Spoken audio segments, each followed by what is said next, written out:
Buenos días, estimada docente. Con respecto al tema de la naturaleza del aprendizaje, pues yo considero que aprender no es solo memorizar cosas, sino entender, sentir y compartir. Para mí, el aprendizaje debe ser humano, cercano y útil para la vida.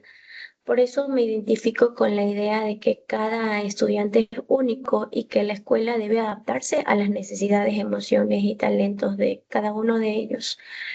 Pues también pienso que aprender en grupo, con respeto y colaboración, nos ayuda a crecer como personas y como comunidad. La educación debería incluir a todos, sin dejar a nadie atrás y conectarse a sí mismo con la realidad de cada uno, con los problemas de nuestro entorno y con los sueños que tenemos. La naturaleza del aprendizaje pues nos recuerda que este proceso es activo, es social, es emocional y que no ocurre en un aislamiento, sino en contextos reales donde influyen nuestras experiencias, relaciones y motivaciones.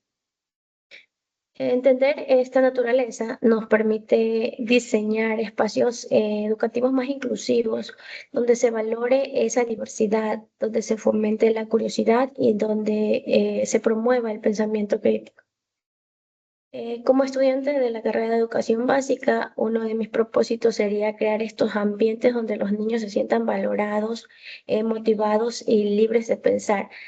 Asimismo, me inspiran estos principios que promueven el aprendizaje activo, emocional y colaborativo, porque creo que así se construye una educación más justa, significativa y transformadora.